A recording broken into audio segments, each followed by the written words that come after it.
Loks tekur til máls háttvirtur 4. þingmaður Norðvesturkjördæmis Haraldur Benediktsson og beinir fyrirspurn til hæstv. Iðnaðar- og viðskiptaráðherra.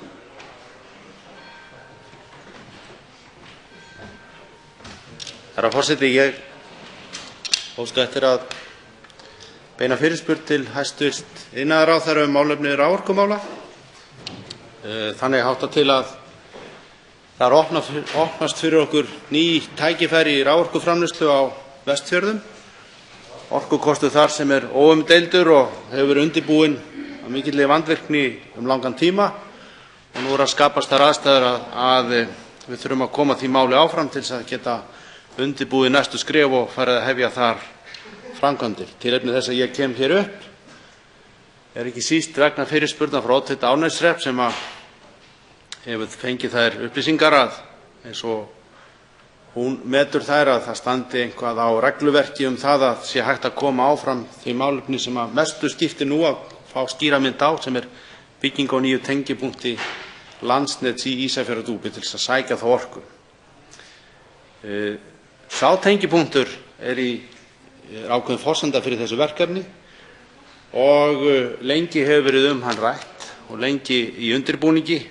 Nú aftur á móti sú mynd komin á að þarna mun fleiri orkukostir en áður var talið og því ekki eingöngu tengipunkt fyrir þessa einu virkjun að ræða heldur miklu fleiri virkjanir og miklu meiri orkuframleiðslu sem þar möguleg.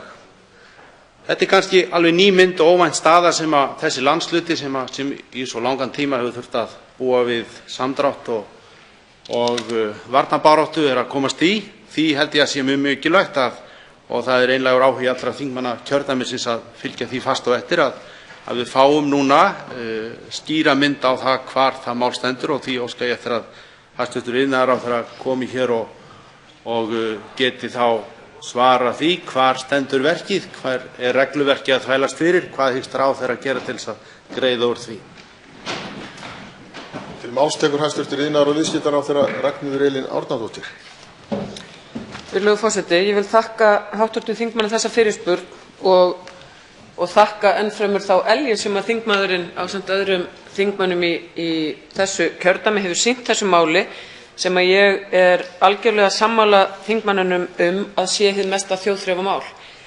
Þarna að ræða vatnsafl sem bíður eftir að komast í notkun og út frá þjóðhagslegum áhrifum og þjóðhagslegri hagkvæmni þá gríðarlega mikilvægt að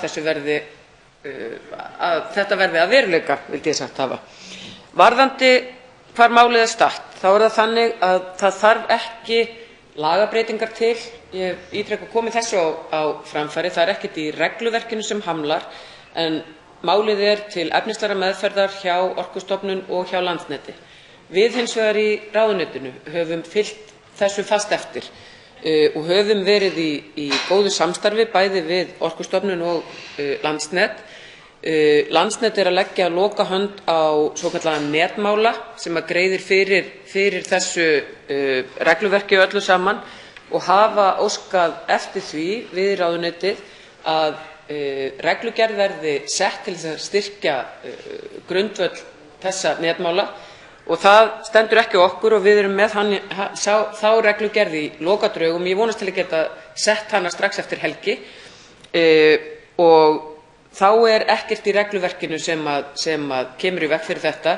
Ég vonast til og segi það hér við hv. þingmann að ég vonast til að þetta geti orðið, ákvörðun geti verið tekin núna í þessum mánuði.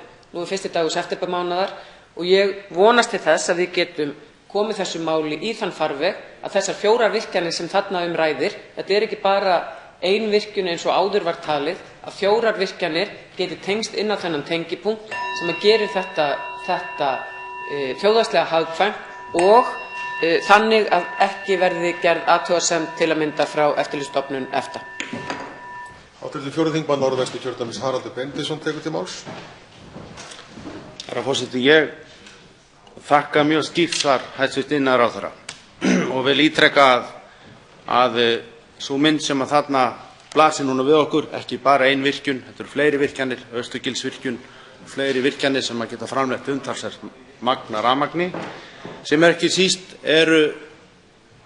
fyrir fjórðunginn til þess að bæta afhendingaröryggi rafmagns og orkuöryggi þar sem að geta þá skapað forsendur fyrir aðra atvinnuuppbyggingu sem við þekkjum á þessu sviði sem að vera gríðarlega mikilvæg fyrir fjórðunginn og landið allt eins og hv. ráðherra ítrekar. Ég spyr þá aftur og dreg fram í lok á minni fyrirspurn að fyrir mér það þá þannig og ráðherra vonandi getur staðfest að í septembermánuði muni hún gefa út þá reglugerð sem að hún tilgreindi hér og getur stutt þann netmála sem að hún nefndi í sinni ræðu, þannig að það sé þá ekkert í vegi fyrir því að ákvörðun byggingu tengipunkts í Ísafjarðardjúpi verði þá innan tíðar gerð kunn.